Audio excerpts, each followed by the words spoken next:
Welcome to KBR Gautam YouTube channel. Friends, మనం ఇప్పుడు ఈ వీడియోలో అయితే ఈ రూమ్ హీటర్ అయితే అమెజాన్లో ఆర్డర్ చేశాను. సో వీటి అన్బాక్సింగ్ మరి రివ్యూ గురించి అయితే ఇప్పుడు ఈ వీడియోలో క్లియర్గా తెలుసుకుందాం.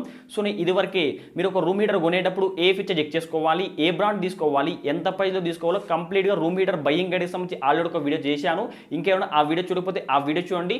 వాటితో పాటు ప్రజెంట్ మార్కెట్లో బెస్ట్ రూమ్ హీటర్స్ ఏమున్నాయని చెప్పి వాటికి సంబంధించి కూడా కొన్ని వీడియో చేయడం జరిగింది. ఆ వీడియో లింక్స్ అన్ని వీడియో కింద డిస్క్రిప్షన్ లింక్స్ ఇస్తాను, అక్కడ వెళ్ళి ఆ వీడియో చూడవచ్చు.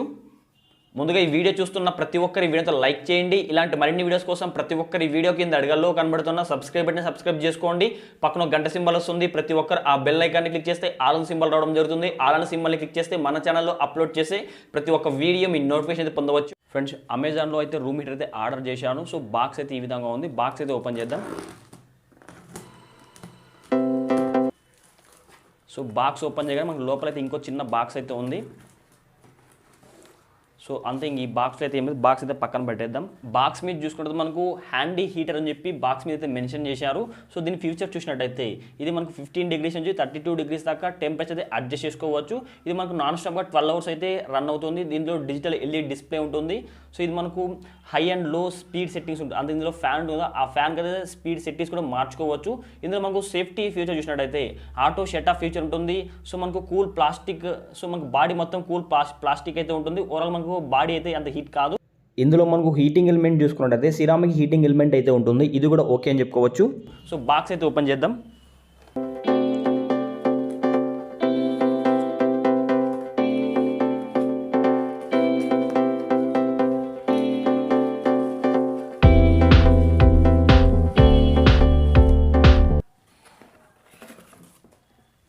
ఫ్రెండ్స్, బాక్స్లో మనకు ఒక యూజర్ మాన్యువల్ అయితే ఉంది. సో దీన్ని ఎలా యూజ్ చేయాలని చెప్పి యూజర్ మాన్యువల్ ఉంది.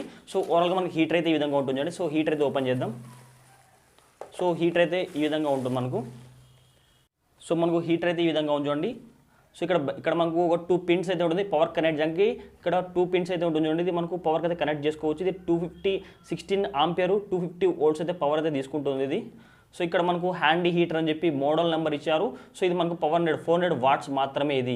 సో ఇది చిన్న రూమ్ సరిపోతుంది, పెద్ద రూమ్కి అయితే సరిపోదు. ఎందుకంటే ఇది మనకు పవర్ అయితే 400 వాట్స్ మాత్రమే ఉంటుంది. అదే ఒక 1000 వాట్స్ 2000 వాట్స్ అయితే కొంచెం పెద్ద రూమ్ సరిపోతుంది. ఇది చాలా చిన్న రూమ్కి మాత్రమే సరిపోతుంది. మనకి ఈ సైడ్ చూసుకున్నట్లయితే ఒక బటన్ అయితే ఉంది. సో ఇది పవర్ ఆన్ చేయడానికి బటన్ ఉంటుంది చూడండి. సో ఇట్లా ఉంది, ఇట్లా ఆన్ చేసే పవర్ అయితే ఆన్ అయిపోతుంది. పవర్ బటన్ అయితే ఉంటుంది. సో ఇక్కడ నుంచి మనకు హీట్ అయితే రావడం జరుగుతుంది. ఇక్కడ మనకు టెంపరేచర్ చూడండి, ఫ్యాన్ స్పీడ్ కంట్రోల్ చేసుకోవచ్చు. టెంపరేచర్ కూడా కంట్రోల్ చేసుకోవచ్చు. ఇక్కడ డిస్ప్లే కనిపిస్తుంది. ఇక్కడ ప్లస్ మైనస్ని బట్టి మనకు టెంపరేచర్ 15 డిగ్రీస్ నుంచి ఒక 32 డిగ్రీస్ దాకా టెంపరేచర్ అయితే అడ్జస్ట్ చేసుకోవచ్చు. ఫ్యాన్ స్పీడ్ కూడా మీరు చేంజ్ చేసుకోవచ్చు. ఫ్రెండ్స్, రూమ్ హీటర్ అయితే పవర్కి అయితే కనెక్ట్ చేద్దాం. ఇది మనకు ఒక ఇట్లా రొటేట్ చేసుకోవచ్చు. మనకు నచ్చిన యాంగిల్లో వీటైతే రొటేట్ చేసుకోవచ్చు అండి. ప్రజెంట్ అయితే ఇట్లా పెట్టేశాను. సో ఈ పవర్కి అయితే ఇక్కడ పవర్ సాకెట్ ఉంది. సో ఈ పవర్కి అయితే కనెక్ట్ చేస్తే చూడండి వీటిని. చూడండి, ఇది కావాలంటే మనకి ఇట్లా రొటేట్ చేసుకోవచ్చు. అంటే మనకు నచ్చిన విధంగా వీటిని రొటేట్ చేసుకోవచ్చు అండి. సో ప్రజెంట్ ఇది ఇలా పెట్టేసి పవర్కి అయితే కనెక్ట్ చేసి పెట్టేసి చూడండి. సో స్విచ్ అయితే ఆన్ చేశాను. సో మీరు ఇక్కడ రూమ్ హీటర్లో కూడా ఒక పవర్ బటన్ ఉంటుంది. సో ఈ పవర్ బటన్ రూమ్ హీటర్లో కూడా మీరు పవర్ బటన్ అయితే ఆన్ చేసుకోవాలి. ప్రజెంట్ ఇక్కడ నేను పవర్ బటన్ అయితే ఆన్ చేస్తాను చూడండి. చూడండి, పవర్ బటన్ ఆన్ చేయగానే లోపల మనకు ఫ్యాన్ చూడండి లైట్గా హీట్ అయితే రావడం జరుగుతుంది. మీకు లైట్గా సౌండ్ వినిపిస్తుంటుంది. లోపలికి చూడండి మీకు రెడ్ కనిపిస్తుంది. ఇది మనకు heating element, ceramic heating element ఉంటుంది. చాలా త్వరగా హీట్ కావడం జరుగుతుంది. సిరామిక్ ఎలిమెంట్ అంటే చాలా బెటర్గానే ఉంటుంది. సో మీకు ఇదక్కడ హీట్ కనిపిస్తుంటుంది చూడండి. ఇక్కడ లోపల రెడ్ కలర్ కనిపిస్తుంటుంది. సో ఇప్పుడు మనకు లైట్గా హీటింగ్ కూడా రావడం జరుగుతుంది. ప్రజెంట్ ఫ్యాన్ స్పీడ్ తక్కువ ఉంది. దీంట్లో ఫ్యాన్ స్పీడ్ కానీ టెంపరేచర్ కానీ అడ్జస్ట్ చేసుకోవచ్చు. ఫ్రెండ్స్ ఇక్కడ మీకు టెంపరేచర్ కనిపిస్తుంది. ప్రజెంట్ 25 డిగ్రీస్ దాకా టెంపరేచర్ అయితే ఉంది. సో వీటిని మనం పెంచుకోవచ్చు. ఇక్కడ ప్లస్ సింబల్ ఉంది చూడండి. ఈ ప్లస్ సింబల్ని ప్రెస్ చేసి మీకు టెంపరేచర్ అయితే పెరుగుతుంది చూడండి. 26, 27, 28, 29, 30, 31, 32. మనకు లాస్ట్ 32 డిగ్రీస్ దాకా రూమ్ అయితే హీట్ చేసుకోవచ్చు. సో అంతకుమించి హీట్ అయితే కాదు. ఇక్కడ మనకు స్పీడ్ ఉంది చూడండి. ఇందులో ఫ్యాన్ స్పీడ్ కూడా మీరు అడ్జస్ట్ చేసుకోవచ్చు. ఇక్కడ ఫ్యాన్ స్పీడ్ని ప్రెస్ చేయగానే ఎల్ఎల్ అని కనిపిస్తుంది. ఎల్ఎల్ అంటే కొంచెం లో అని చెప్పి. అదే మీకు చూడండి హెచ్హెచ్ అంటే హై అని చెప్పి. ఇప్పుడు ప్లస్ కొడితే మీకు పెరుగుతుంది చూడండి ఈ ఫ్యాన్ స్పీడ్ అయితే. ఫ్రెండ్స్, ఇందులో మీరు టైమింగ్ కూడా సెట్ చేసుకోవచ్చు. ఇక్కడ టైమర్ అని చెప్పి ఒక బటన్ కదా, వాటిని ప్రెస్ చేస్తే ఇక్కడ 1, 2, 3 అని చెప్పి మీకు 12 అవర్స్ దాకా టైమింగ్ అయితే కనిపిస్తుంది. మీరు ఒక 3 అవర్స్ పెట్టారనుకో, ఆ తర్వాత ఆటోమేటిక్గా ఆఫ్ అయిపోతుంది. సో ఈ విధంగా మీరు టైమింగ్ సెట్ చేసుకోవచ్చు. మీకు ఎంతసేపు అంటే అంతసేపు టైమింగ్ సెట్ చేసుకోవచ్చు. ఆ తర్వాత ఆటోమేటిక్గా అదే ఆఫ్ అయిపోతుంది. ఇది మొత్తం మనకు ఇది ప్లాస్టిక్ బాడీ అయినప్పుడు కూడా ఈ బాడీ మొత్తం మనకి హీట్ కాదు. ఓన్లీ మనకు ఫ్రంట్ నుంచి మాత్రమే హీట్ అవుతుంది.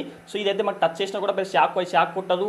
అదే మనకు టచ్ చేసినా కూడా హీటింగ్ అయితే ఏమి ఉండదు. జస్ట్ ఫ్రంట్ నుంచి మాత్రమే హీట్ అయితే రావడం జరుగుతుంది. ఫ్రెండ్స్ ఓవరాల్గా ఈ రూమ్ హీటర్ అయితే ఎవరు తీసుకోవాలి, ఈ రూమ్ హీటర్ ప్రైస్ ఎంత ఉందంటే, సో ప్రైస్ చూసుకున్నట్లయితే మనకు 595 రూపీస్ ప్రైస్ అయితే ఉంటుంది. ప్రైస్ విషయానికి వస్తే ఈ రూమ్ హీటర్ అయితే వర్త్ ఇట్ అవుతుంది. బట్ కానీ ఈ రూమ్ హీటర్ వల్ల మీకు కొంచెం డిసడ్వాంటేజ్ ఉంటాయి. ఆ డిసడ్వాంటేజ్ ఏమంటే, అంటే మీ ఇంట్లో ఉన్న అలర్జీ పేషెంట్ కానీ, కొంచెం డస్ట్ అలర్జీ అలాంటి పేషెంట్స్ ఉంటారు కదా, అలాంటి వాళ్ళు కానీ, లేదంటే ఆస్మా పేషెంట్స్ కానీ అలాంటి వాళ్ళు ఉంటే ఈ రూమ్ హీటర్ మీరు కొనకండి. ఎందుకంటే ఈ రూమ్ హీటర్లో మనకు కొంచెం స్మెల్ కానీ, సో ఇది మనకు కొంచెం కార్బన్ మోనాక్సైడ్ అంటే కార్బన్ డైఆక్సైడ్ అయితే విడుదల చేస్తుంది. దానివల్ల కొంచెం బ్రీతింగ్ ప్రాబ్లం కానీ ఇలా వచ్చే ఛాన్స్ అయితే ఉంటుంది. అందుకోసం అలాంటి వాళ్ళు మీ ఇంట్లో ఉన్నట్టయితే కొనకండి. అదిగాక మీ ఇల్లు కొంచెం పెద్దదనుకోండి, సో పెద్ద ఇంటికి కూడా ఇట్లాంటి రూమ్ హీటర్ కొనుక్కోకండి. ఇది మనకు దీని వాటేజ్ అయితే 400 వాట్స్ మాత్రమే ఉంది. 400 అంటే మీకు చిన్న రూమ్ సరిపోతుంది. అంత పెద్ద రూమ్కి అయితే ఈ రూమ్ హీటర్ సరిపోద్దు. ఈ రూమ్ హీటర్ నుంచి కొంచెం స్మెల్ కూడా కొద్దిగా బ్యాడ్ స్మెల్ లా కనిపిస్తుంది. అంటే కొద్ది ఏదో ఒక విధంగా కొంచెం ప్లాస్టిక్ కదా, మొత్తం బాడీ అంతా ప్లాస్టిక్ కాలితే ఏ విధంగా స్మెల్ వస్తుందో ఆ విధంగా స్మెల్ కూడా వస్తుంది. అందుకని చెప్పి మీరైతే ఈ రూమ్ హీటర్ కొనేటప్పుడు కొద్దిగా ఆలోచించి కొనుక్కోండి.